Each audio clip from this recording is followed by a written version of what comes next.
Hello, this is Raylib Bytes, and today's video is about SDL and Raylib.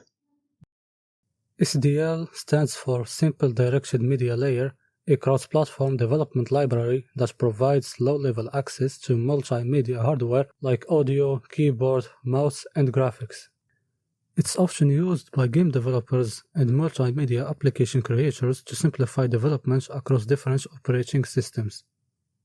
SDL is written in C and supports many languages like C++, C#, Python, and Rust. What SDL does is action as a bridge between your code and the underlying hardware, handling the complexity of interaction with different operating systems and their respective APIs, which allow the developer to write the code only once and have it run on various platforms. SDL has a solid community with a good amount of tutorials and documentation, especially for SDL2. SDL had gone through 3 releases: SDL1 released in 2001, SDL2 released in 2013, and recently released SDL3 in January 2025. SDL is mainly a 2D graphics and multimedia library, but it fully supports 3D via APIs like OpenGL and Vulkan. In conclusion, SDL is a solid choice to use if you understand the basics of your language. You can check their official website for more information. There is also a tutorial made by Lizifu where he explains SDL using C++. And don't worry, if you don't know C++, I don't know which either. But C and C++ have the same syntax and work the same way. Probably. In the tutorial, you will see him use classes which don't exist in C. But it's all good.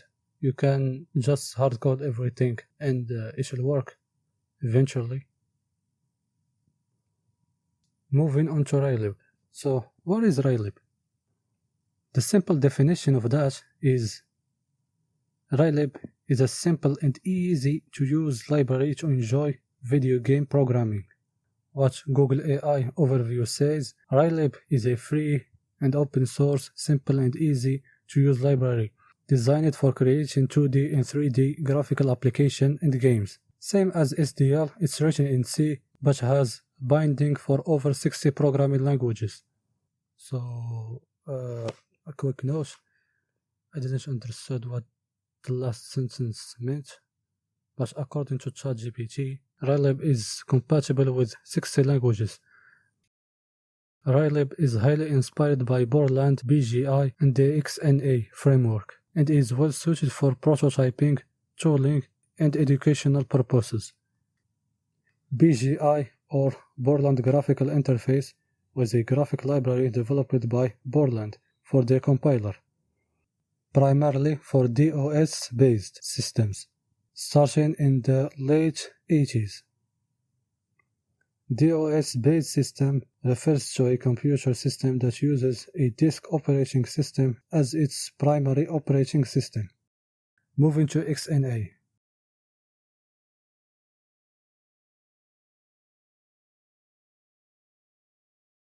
Raylib supports various platforms, including Windows, Linux, Mac OS, Android, and more. Raylib has a small community, but active and very friendly. Has a good number of tutorials, especially for beginners and people learning C programming and game development. Check Raylib official website for more information. For tutorials, you simply click on example and you get examples with code of how it was made.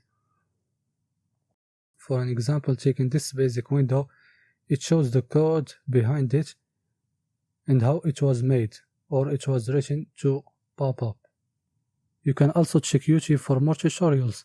I'm currently watching a Raylib tutorial made by Programming with Nick, where he explains how to set up your environment, making a window, displaying it, and moving your character, or circle in this case. And lastly, Raylib was released in November 2013. The key difference between SDL and Raylib is simply that SDL is more beginner-friendly and has built-in support for 3D using OpenGL, specifically designed for game development, and a higher level game programming library. On the other hand, SDL is a less complicated and requires manual setup. Does not have a built-in support for 3D, which means that you need to hardcode using OpenGL or Vulkan for 3D. And lastly, SDL is a low-level library, which gives you a lot of control on what you're building. For a beginner who does not know which library to choose, I recommend Raylib.